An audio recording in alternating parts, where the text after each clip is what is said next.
Assalamualaikum warahmatullahi wabarakatuh. Sebelumnya, perkenalkan saya Mutia Novitasari, biasa dipanggil Mutia dengan NIM 22002117. Baiklah, pada kesempatan kali ini, pada tugas mata kuliah komunikasi organisasi kali ini, saya akan menjelaskan sedikit materi tentang komunikasi internal dalam organisasi.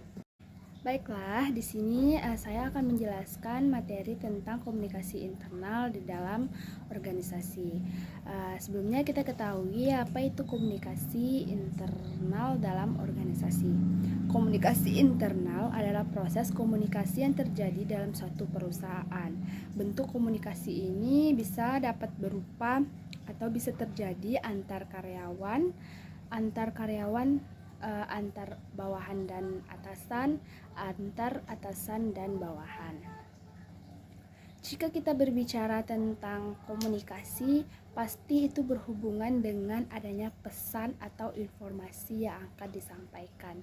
Jadi, di dalam suatu organisasi itu pasti dalam proses organisasi itu pasti adanya pertukaran antara pesan-pesan atau informasi yang disampaikan seseorang, atau lebih tepatnya informasi atau kebijakan yang disampaikan pimpinan kepada bawahan. Setiap pesan atau informasi yang disampaikan oleh seseorang pasti mempunyai maksud dan tujuan tertentu. Dapat kita ketahui ada 4 fungsi utama dari pesan organisasi menurut pendapat dari Ken and Kate. Yang pertama, fungsi yang terkait dengan produksi. Yang kedua, fungsi yang terkait dengan pemeliharaan. Yang ketiga, fungsi yang terkait dengan penerimaan. Dan yang keempat, fungsi yang terkait dengan pengelolaan. Yang kedua, adapun menurut Reidi ada 3 alasan mengapa pengiriman pesan tersebut dapat terjadi. Yang pertama, untuk mengirim tugas dari seseorang ke seseorang. Maksudnya, misalnya seperti dari atasan ke bawahan. Bagaimana seorang atasan tersebut memberikan perintah, tugas, ataupun kebijakan kepada bawahannya untuk menyelesaikan suatu pekerjaan dalam suatu organisasi tersebut sesuai dengan kemampuan atau bagian-bagian dari perusahaan tersebut. Yang kedua, untuk pemeliharaan. Dan yang ketiga, untuk kemanusiaan. Adapun fungsi komunikasi fungsi pesan menurut Thayer. Yang pertama, untuk memberikan informasi. Pasti saja komunikasi itu berfungsi untuk menyampaikan informasi atau memberikan informasi kepada seseorang. Yang kedua, untuk membujuk. Bagaimana seseorang memberikan informasi itu untuk membujuk atau menarik seseorang agar bergabung dengan suatu organisasi atau lembaga yang disampaikan.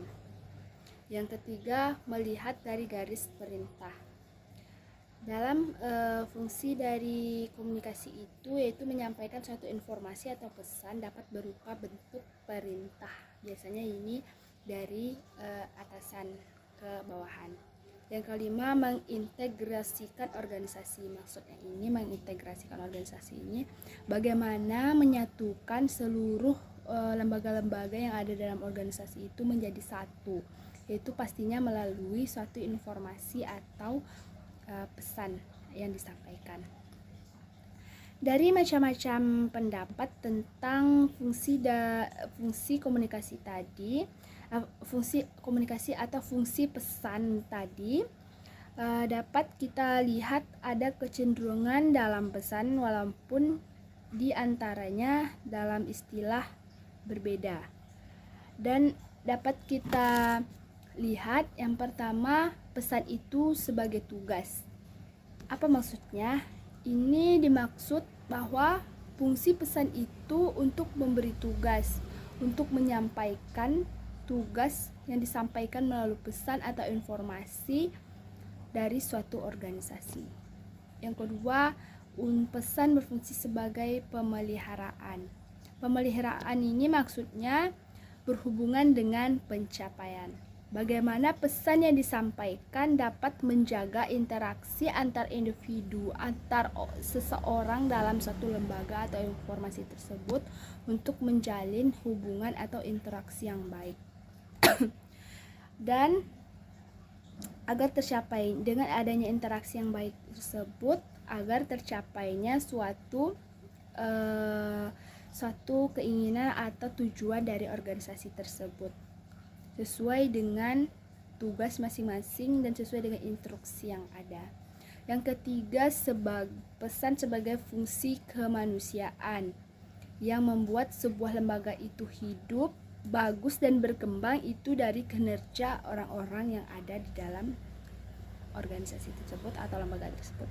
Maksud fungsi kemanusiaan ini bahwasannya apabila pesan atau informasi atau kebijakan yang disampaikan oleh atasan atau pimpinan kepada bawahan itu secara baik, atau pimpinan atau atasan membuat kebijakan, membuat perencanaan secara baik dan disampaikan kepada bawahan dengan baik dan jelas, dan maka itu akan dilaksanakan secara baik pula oleh karyawan-karyawan ataupun bawahan dengan baik. Maka dengan begitu satu perusahaan itu dapat berkembang atau hidup ataupun bagus karena adanya fungsi kemanusiaan ini, yaitu bagaimana cara pimpinan dengan karyawan dalam menjalankan tugasnya masing-masing. Yang keempat, pesan pembaharuan yang dapat membuat organisasi dapat menerima pembaharuan, dan misalnya dapat kita contohkan seperti ada perubahan dalam sebuah kebijakan. Tidak mungkin dalam merubah suatu kebijakan ini tidak disampaikan kepada seluruh anggota atau seluruh orang yang ada atau yang berhubungan dengan organisasi tersebut. Pasti informasi atau pesan ini akan disampaikan kepada seluruh yang bersangkutan. Jadi, informasi atau pesan itu sebagai pembaharuan. Dengan adanya informasi atau pesan tersebut, maka akan dapat digunakan sebagai acuan untuk melakukan kebijakan yang lebih baik lagi ke depannya. Yang selanjutnya ada jaringan komunikasi formal. Komunikasi formal berarti saluran yang ditentukan strukturnya yang telah direncanakan dan tidak dapat diganggu-gugat oleh orang-orang yang ada di dalam satu organisasi tersebut. Ada 3 bentuk utama jaringan pesan dalam komunikasi atau dalam komunikasi formal. Yang pertama ada downward communication atau komunikasi pada bawahan. Artinya maksud dari downward communication ini yaitu komunikasi dari pimpinan ke bawahan.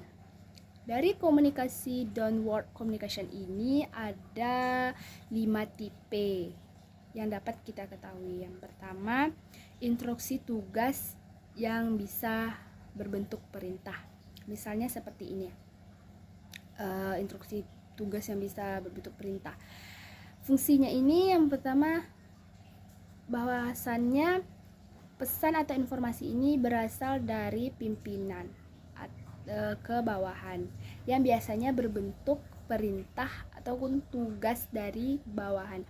Suatu kebijakan yang telah ditetapkan atau dibuat oleh pimpinan akan disampaikan kepada bawahan untuk dilaksanakan sesuai dengan tugasnya masing-masing. Biasanya dapat berbentuk perintah ataupun tugas. Yang kedua, rasional pekerjaan. Artinya tujuan aktivitas dalam organisasi adanya tujuan yang jelas sehingga terdapat atau tujuan dari organisasi itu dapat tercapai dengan baik. Yang ketiga ada ideologi, yaitu perluasan dari pesan rasional yang mencari antusiasme dalam organisasi. Gunanya untuk mendapat motivasi kerja, moral kerja, loyalitas kerja antara pimpinan dan karyawan. Adanya loyalitas ini akan meningkatkan rasa percaya diri, dan dengan adanya loyalitas pekerjaan ini maka karyawan akan merasa dirinya dihargai atau diterima dengan baik di dalam satu organisasi tersebut, sehingga mereka dapat lebih mempertanggungjawabkan atau lebih bekerja dengan baik terhadap tugas yang telah diberikan. Yang keempat, ada informasi yang pesan yang memperkenalkan bawahan terkait aturan-aturan organisasi. Yang kelima, informasi mengenai ketepatan individu dalam melakukan pekerjaannya. Selanjutnya ada jaringan pesan komunikasi formal yang kedua, yaitu upward communication, dari bawahan ke pimpinan. Tujuannya adalah di komunikasi upward communication ini adalah untuk memberikan balikan atas instruksi atau perintah yang telah diberikan pimpinan. Yang biasanya komunikasi upward communication ini, saluran ini biasanya berbentuk berbentuk harapan ataupun kritik, saran, pendapat ataupun masukan, pertanyaan dari bawahan ke atasan. Maksudnya bawahan itu tidak dapat memerintah ya kepada atasan, pastinya tidak dapat, tetapi mereka bisa memberikan